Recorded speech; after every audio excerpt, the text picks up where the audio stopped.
بسم اللہ الرحمن الرحیم۔ السلام علیکم۔ ناول انتر حیات تحریر شہزادی بٹ، ایپیسوڈ نمبر 44۔ صبح سے دوپہر اور دوپہر سے رات ہو گئی، پر روپ کہیں نہیں ملی۔ حویلی کا ہر فرد روپ کی خیر و عافیت کے لیے دعا گو تھا۔ علینا کا تو رو رو کر برا حال تھا، اور براق خانزادہ نے تو خود کو چپ لگا لی تھی۔ خانم بی بی خود بہت پریشان تھی، سب کو تسلیاں دے رہی تھی۔ بلاش خانزادہ نے گاؤں میں کیا لاہور تک پتہ کروایا، پر روپ نہ ملی تھی۔ بلاش خانزادہ کے دل میں خوف اٹھ رہے تھے، اس کا بس نہیں چل رہا تھا روپ اس کے سامنے آئے اور وہ اسے خود میں چھپا لے۔ روپ، ایک بار واپس آ جاؤ، میں سب ٹھیک کر دوں گا، تمہیں تمہارے حقوق دوں گا، تم جیسا بولو گی، جیسا چاہو گی ویسا ہی کروں گا، تمہارے پیروں میں گر کر تم سے معافی مانگوں گا۔ بلاش خانزادہ صبح سے بھوکا پیاسا روپ کو ہر جگہ تلاش کر رہا تھا۔ اس وقت بھی وہ لاہور میں تھا اور روپ کو ڈھونڈ رہا تھا۔ اس نے جیپ ایک سائڈ پر روکی اور دل ہی دل میں روپ سے مخاطب ہوا، پر اس کا ضمیر اسے ملامت کر رہا تھا۔ وہ ہر بار روپ سے وعدہ کرتا تھا اور ہر بار توڑ دیتا تھا۔ وہ ہر بار روپ سے کہتا تھا وہ اس کی ہر بات مانے گا، پر ہر بار وہ اپنی ہی بات سے پھر جاتا تھا۔ وہ ہر بار روپ سے معافی مانگتا تھا، یہ کہہ کر کہ آئندہ ایسا نہیں ہوگا، پر اگلی دفعہ پھر وہ اس کا دل دکھا دیتا تھا، اور روپ اسے ہر بار معاف کر دیتی تھی، کیونکہ وہ اعتراف کرتی تھی کہ اسے بلاش خانزادہ سے محبت نہیں، عشق ہے۔ ایسا عشق جس میں روپ نے اپنی عزت نفس گنوا دی، ایسا عشق جو بلاش خانزادہ کے سامنے دیکھ کر اس کی طرف کھنچتا ہی جاتا تھا، اور وہ بے بس سی بلاش خانزادہ کے پیچھے پاگل ہو جاتی تھی۔ ایسا عشق جس میں روپ پہلے ضد کرتی تھی کہ بلاش خانزادہ اس کی بات مانے، پر اگلے ہی پل وہ خود بلاش خانزادہ کی ہر بات پر آمین کہتی۔ ایسا عشق کہ روپ نے یہ تک نہ سوچا کہ بلاش خانزادہ نے اسے ٹھکرا کر کسی اور کو فوقیت دی اس پر، اور نکاح کیا۔ بلاش خانزادہ نے دونوں ہاتھوں سے اپنے بال نوچے۔ اسے آج روپ کے ساتھ ہوئی ہر زیادتی کا احساس ہو رہا تھا، پر افسوس آج روپ اس کے سامنے نہیں تھی کہ وہ معافی مانگتا اور روپ معاف کر دیتی، بلکہ اب تو اس کی غلطی معافی کے قابل بھی نہیں تھی۔ جو وہ کل رات کرنے جا رہا تھا، اس سب کے بعد اب پتہ نہیں روپ اسے معاف بھی کرتی یا نہیں۔ اس وقت رات کے 10 بج رہے تھے۔ بلاش خانزادہ ہارے ہوئے قدموں سے حویلی لوٹا۔ سب لاؤنج میں ہی بیٹھے اس امید پر بلاش کا انتظار کر رہے تھے کہ وہ روپ کو لے آئے گا، پر اسے اکیلا آتا دیکھ کر سب کی امیدیں پھر سے دم توڑ گئیں۔ بلاش خانزادہ نے سب کی طرف دیکھتے سر نفی میں ہلا دیا۔ علینا، یوسف خان، سامان پیک کرو، ہم ابھی لاہور کے لیے نکلیں گے۔ براق خانزادہ نے علینا اور یوسف خانزادہ کو حکمیہ لہجے میں کہا تو سب نے براق خانزادہ کی طرف حیرت سے دیکھا۔ براق پتر، لاہور کیوں جا رہے ہو؟ خانم بی بی نے بھرائی آواز میں پوچھا۔ تو اور کیا کروں اماں سائی، آپ کے پوتے نے میری بیٹی کے ساتھ ہر موڑ پر زیادتی کی۔ براق خانزادہ کے الفاظوں پر بلاش خانزادہ کا سر جھک گیا۔ اس نے میری روپ کو ہر موڑ پر آزمائش سے گزارا ہے۔ میں گاؤں آنے سے پہلے سوچتا تھا مجھے بلاش خانزادہ کے لیے روپ کو مناتے سال لگ جائیں گے، پر میری بیٹی کا ننھا سا دل اس شفاق انسان سے محبت کر بیٹھا، اور آج وہ اسی محبت کی سزا بھگت رہی ہے۔ براق خانزادہ بات کرتے رو پڑے۔ شارق خانزادہ نے جلدی سے انہیں آگے بڑھ کر سنبھالا۔ مجھے معاف کر دو براق خان، میں تمہاری بیٹی کا خیال نہیں رکھ سکا۔ مجھے لگا تھا بلاش خان اس کی قدر کرے گا، پر میں غلط تھا۔ اس نے روپ کی قدر کرنی ہوتی تو اسے چھوڑ کر کسی اور سے نکاح ہی نہ کرتا۔ شارق خانزادہ نے غصیلی نگاہوں سے بلاش خانزادہ کی طرف دیکھا جو سر جھکائے مجرم بنا کھڑا تھا۔ سب اسے کوس رہے تھے، پر کوئی اس کے دل کی حالت بھی تو سمجھتا۔ وہ خود روپ کی ایک جھلک کے لیے کتنا تڑپ رہا تھا۔ نہیں لالا، مجھے آپ سے کوئی شکایت نہیں ہے، بس ہمیں اجازت دیں، ہم خود روپ کو ڈھونڈ لیں گے، آپ سب بے فکر ہو جائیں۔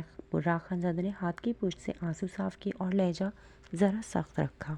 شارق خانزادہ چپ سے ہو گئے۔ جاؤ سامان پیک کرو۔ براق خانزادہ نے پھر سے علینا اور یوسف خانزادہ کو حکم دیا تو وہ دونوں اپنے کمروں میں چلے گئے۔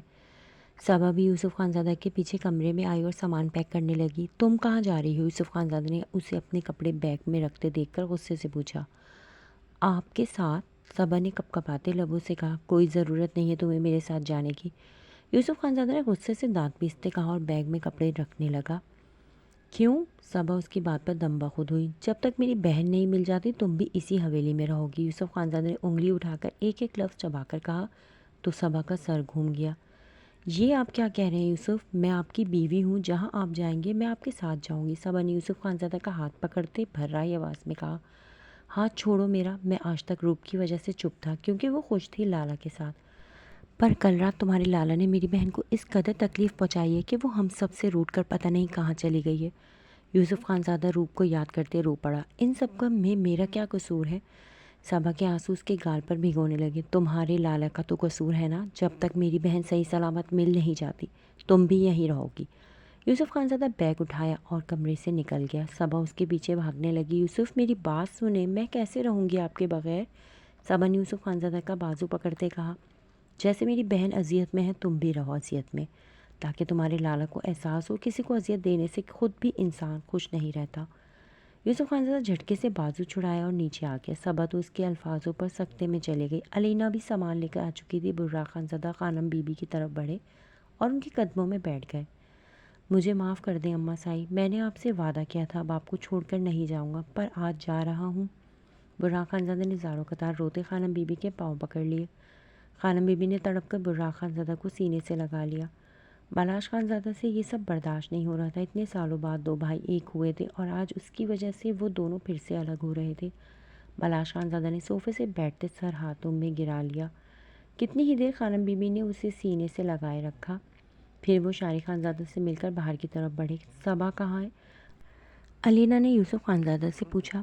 جب میری بہن مل جائے گی تو صبا کو بھی یوسف خانزادہ مل جائے گا، یوسف خانزادہ نے دو ٹوک انداز میں کہا اور لاؤنج سے نکل گیا، جبکہ اس کے الفاظوں پر بالاش خانزادہ نے بے یقینی سے سر اٹھا کر یوسف خانزادہ کی پشت کو دیکھا۔ محبوب خانزادہ بھی کھڑے کا کھڑا رہ گیا۔ صبا بھی آواز آنسو بہاتی سیڑھیوں میں کھڑی آنکھوں میں سوال لیے سب کی طرف دیکھنے لگی۔ اس کا کیا قصور تھا جو یوسف خانزادہ نے اسے سزا سنا کر چلا گیا؟ بالاش خانزادہ کے دل میں درد اٹھنے لگا۔ صبا کی شفقہ کنہ آنکھیں اسے مزید تکلیف سے دوچار کرنے لگی۔ یوسف خانزادہ نے ڈرائیونگ سیٹ سنبھالی اور وہ سب رات کے 12 بجے خان حویلی سے نکل گئے۔ لاؤنج میں خاموشی تھی۔ محبوب خانزادہ صبا کی طرف دیکھ رہا تھا جو سیڑھیوں میں ساکت کھڑی بے آواز رو رہی تھی۔ الفت اسے چپ کرانے میں لگی تھی۔ بالاش خانزادہ صوفے پر سر جھکائے اپنے گناہ سوچ رہا تھا۔ اس نے زندگی میں کون سے گناہ کیے تھے جو پہلے نتاشا اس کی زندگی برباد کر گئی، اور جو روپ اس کی زندگی میں خوشیاں لے کر آئی تو اسے آج بالاش خانزادہ کے غصے کی وجہ سے وہ دور ہو گئی اور اس کی وجہ سے صبا کا گھر خراب ہو گیا تھا۔ بالاش خانزادہ کے دماغ میں ٹیسے اٹھنے لگی۔ خانم بی بی چپ کی چادر اوڑھے پتہ نہیں کن سوچوں میں گم تھی۔ شاری خانزادہ اور رباب صوفے پر بیٹھے آنے والے وقت کا سوچ رہے تھے۔ بالاش خانزادہ کے غصے کی وجہ سے آج ان کی حویلی میں سب بکھر گیا تھا۔ ان کا چھوٹا بھائی انہیں چھوڑ کر واپس چلا گیا تھا۔ یوسف خانزادہ نے صبا سے منہ موڑ لیا تھا اور سب سے بڑی بات، روپ سب سے روٹھ گئی تھی۔ لاؤنج کی خاموشی کو موبائل رنگ کی بجتی آواز نے توڑا۔ بالاش خانزادہ کے موبائل پر انجانے نمبر سے فون آ رہا تھا۔ بالاش خانزادہ نے فوراً سے پہلے فون اٹھا لیا، یہ سوچ کر کہ روپ ہوگی۔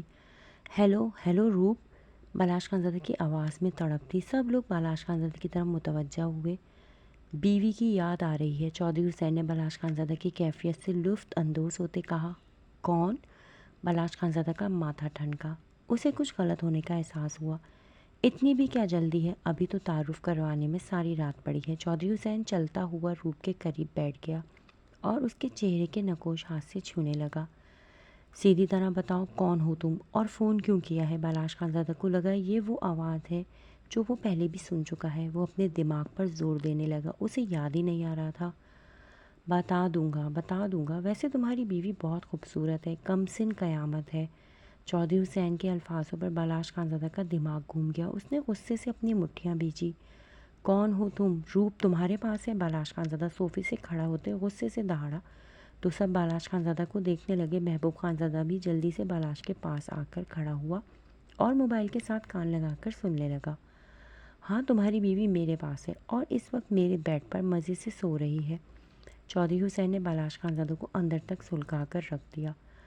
خبردار جو تو نے میری بیوی کو ہاتھ بھی لگایا میں تجھے زندہ آگ لگا دوں گا۔ بالاش خانزادہ نے پاس پڑا واس غصے سے زمین پر مارا۔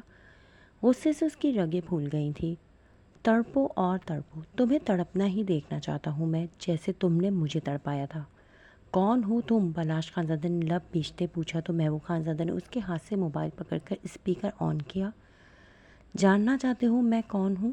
چودھری حسین نے مسکرا کر پوچھا تو الفت کا دل خوف سے لرزا۔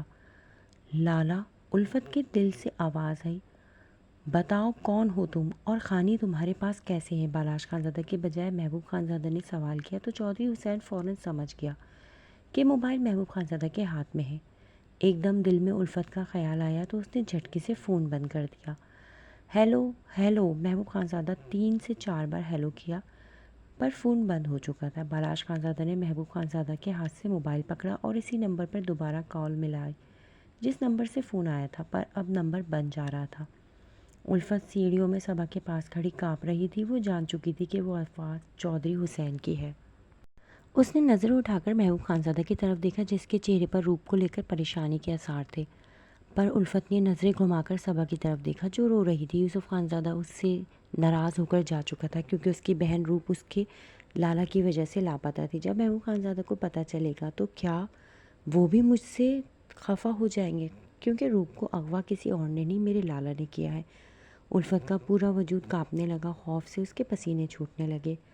لالا نے ایسا کیوں کیا؟ ایک بار بھی میرا اور مصطفیٰ کا نہیں سوچا؟ الفت دل ہی دل میں صرف سوچتی رہ گئی، لیکن وہ کوئی رسک نہیں لے سکتی تھی۔ وہ چودھری حسین کی عیاش طبیعت سے بخوبی واقف تھی، اس لیے الفت نے آنکھیں بند کرتے محبوب خانزادہ کو بتانے کا فیصلہ کیا کہ فون پر آواز کسی اور کی نہیں، چودھری حسین کی تھی۔ وہ روپ کی عزت اپنے عیاش بھائی سے محفوظ رکھنا چاہتی تھی۔ سنیں، الفت نے محبوب خانزادہ کو پکارا تو وہ سوالیہ نظروں سے الفت کی طرف دیکھنے لگا۔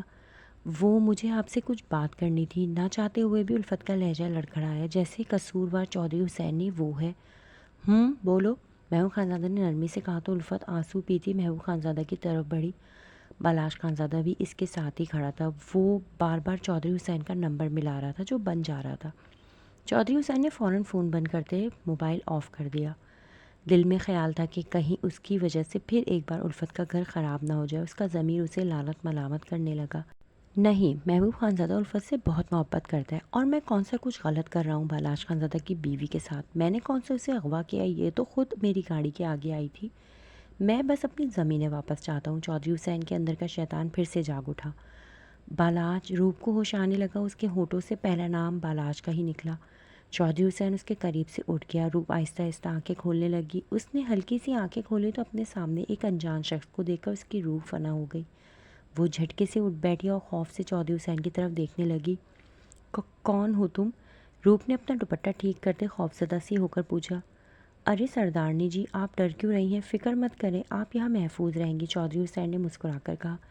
مجھے میرے لالا کے پاس جانا ہے۔ اور تم کون ہو؟ میں یہاں کیسے آئی؟ روپ نے بیٹھ کی دوسری طرف سائڈ سے کھڑے ہوتے پوچھا۔ آپ کے لالا کے پاس تو نہیں، پر آپ کے شوہر کے پاس ضرور بھیج دوں گا آپ کو۔ اور میں کون ہوں اس سے آپ کو کوئی لینا دینا نہیں ہے۔ رہی بات یہاں آنے کی، تو میں آپ کے نازک سراپے کو اپنے ان بازوؤں میں اٹھا کر یہاں لایا ہوں۔ چودھری حسین نے روپ کی طرف قدم بڑھائے۔ وہیں رک جاؤ ورنہ میں تمہارا منہ توڑ دوں گی، روپ نے ہمت کر کے کہا۔ چودھری حسین کا کہا پورے کمرے میں گونجا۔ ایسی غلطی مت کرنا سردارنی جی، ورنہ سزا بہت بھاری ملے گی۔ چودھری حسین روپ کے خوفزدہ ہونے سے پہلے خوش ہو رہا تھا۔ مجھے یہاں کیوں لائے ہو؟ روپ کی آنکھوں سے آنسو نکل پڑے۔ وہ کل رات بالاش خانزادہ کے الفاظوں سے بچنے کے لیے بھاگی تھی۔ وہ اپنا رشتہ بچانے کے لیے اس سے دور بھاگی تھی۔ آج اپنی عزت اسے خطرے میں لگ رہی تھی۔ تمہارے شوہر سے بہت پرانے حساب نکلتے ہیں، چودھری حسین نے غصے سے لب بھیجتے کہا تو بالاش خانزادہ کے ذکر پر روپ نے کرب سے اپنی آنکھیں بند کی۔ تو ان سے حساب کتاب مانگو، مجھے جانے دو، روپ کہتے ہی دروازے کی طرف بڑھی تو چودھری حسین نے تیزی سے 2 قدم بڑھ کر اس کا ہاتھ پکڑ لیا۔ روپ نے چودھری حسین کے ہاتھ میں اپنا ہاتھ دیکھا تو اس کا پارا چڑھ گیا۔ روپ نے جھٹکے سے ہاتھ چھڑا کر چودھری حسین کو سوچنے سمجھنے کا موقع دیے بغیر اس کے منہ پر تھپڑ مار دیا۔ میں نے کہا تھا نا میں تمہارا منہ توڑ دوں گی، روپ نے ایک ایک لفظ چبا کر کہا تو چودھری حسین نے گال پر ہاتھ رکھ کے سر گھما کر روپ کی طرف دیکھا جو غصے سے اسے ہی دیکھ رہی تھی۔ تیری اتنی ہمت، تو نے مجھ پر ہاتھ اٹھایا، چودھری حسین پر؟ چودھری حسین کی آنکھوں سے خون ٹپکنے لگا۔ غصے سے اس کی نسیں پھول گئیں۔ روپ کو ایک دم اس سے خوف محسوس ہوا۔ اگلے ہی پل روپ کے بال چودھری حسین کی مٹھی میں تھے۔ روپ کی ہلکی سی چیخ نکلی، ساتھ آنکھوں میں آنسو بھی لڑکے۔ جانتے ہیں میں کون ہوں؟ چودھری حسین نام ہے میرا۔ میرے شر سے آج تک کسی عورت کی عزت محفوظ نہیں رہ سکی۔ تو پہلی لڑکی جسے چودھری حسین نے اپنی قربت نہیں بلکہ عزت بخشی، اور تو نے کیا کیا؟ میرے منہ پر تماچا مار دیا۔ چودھری حسین کے بال مٹھی میں جکڑے اس کے منہ پر پنکھار رہا تھا اور روپ اس کے نام میں الجھ گئی۔ اسے لگا یہ نام اسے پہلے بھی سن چکی ہے۔ اچانک روپ کے دماغ میں کلک ہوا، یہ نام وہ بالاش خانزادہ کے منہ سے سن چکی تھی۔ جب الفت کے رشتے کے لیے چودھری نثار علی کی حویلی آنا تھا تو روپ نے ضد کی تھی کہ وہ بھی جائے گی۔ تب بالاش خانزادہ نے کہا کہ وہ نہیں چاہتا چودھری حسین کی نظر روپ پر پڑے۔ تو تم الفت کے لالا ہو نا؟